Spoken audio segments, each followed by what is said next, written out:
Доброго дня! Цей брифінг присвячений. Greetings. This briefing is dedicated to exposing the propaganda of the aggressor state. In recent days, we have observed a new phenomenon, how Russia no longer reports on its successes on the battlefield, but is engaged in the search of the guilty, who caused the state to be defeated, both on the battlefield and in the international diplomatic arena. Well, as always, all guilt is on the West. In particular, the speech of the president of the aggressor state, Putin, during the presentation of credentials to newly arrived ambassadors to Moscow is very interesting and revealing. And in particular, as reported by Russia Today, Putin addressing the new US ambassador, Lynn Tracy, stressed that the crisis between the two countries is deep. Putin's quote was given: Washington's use of color revolutions, support for the coup d'etat in Kyiv in 2014, eventually led to today's conflict in Ukraine. First of all, there was no coup in Ukraine, but there was a president who removed himself and fled Ukraine, and also invited an aggressor to our land. Secondly,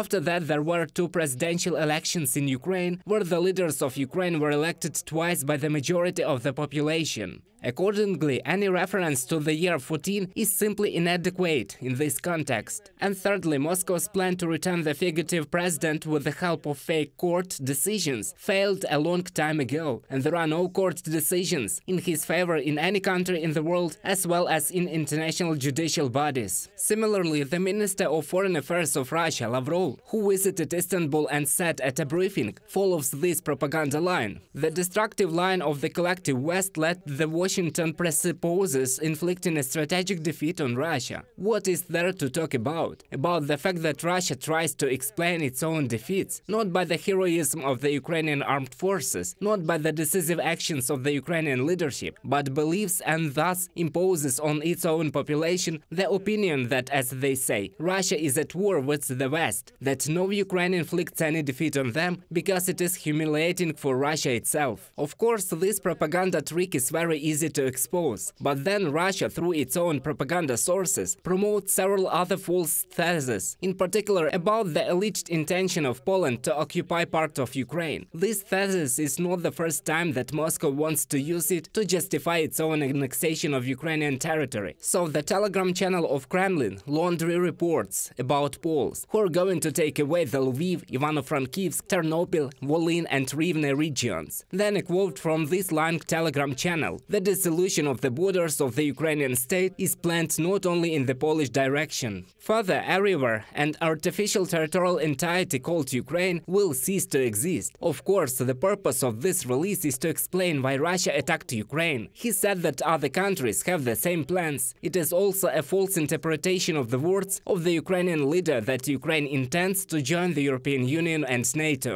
And thus the borders between Ukraine and Poland will disappear. After all, membership in these structures involves the free movement of citizens, goods and services, and accordingly borders as such within the European Union no longer exist. This is exactly what the Ukrainian leadership mean, and not any intention to occupy part of the Ukrainian territory by the Poles, as Moscow propaganda tries to present. Well, it is very telling how the death of one of the propagandists of the war, the so-called Vladlen Tatarsky, is interpreted in Moscow. Telegram channel Putin in the Telegram refers to a certain ex-army officer Scott Bennett, who claims that Ukraine, the United States, Great Britain and Israel may be behind the murder of Tatarsky. Literally, the entire alliance of states united in order to kill one propagandist. If you look closely, it turns out that the mentioned character is a completely fictional person. This time he spoke in an interview with the Russian resource Izvestia. Before that he appeared on the air of Solovyov, another Kremlin propagandist, as well as on TV channel of the terrorist organization Hezbollah in Lebanon, and he also appeared on the media of Iran, a country that manifests behaves aggressively towards Ukraine and arms the state of Russia. Scott Bennett is by no means an American political scientist, as he is presented on the air of Izvestia, and he is also not a retired officer of the US Army, and not an expert in the fight against terrorism, as he was previously called. He is a person who was sentenced to 3 years in prison for posing as personal officer and even receiving a salary, and an apartment on a military base in Florida.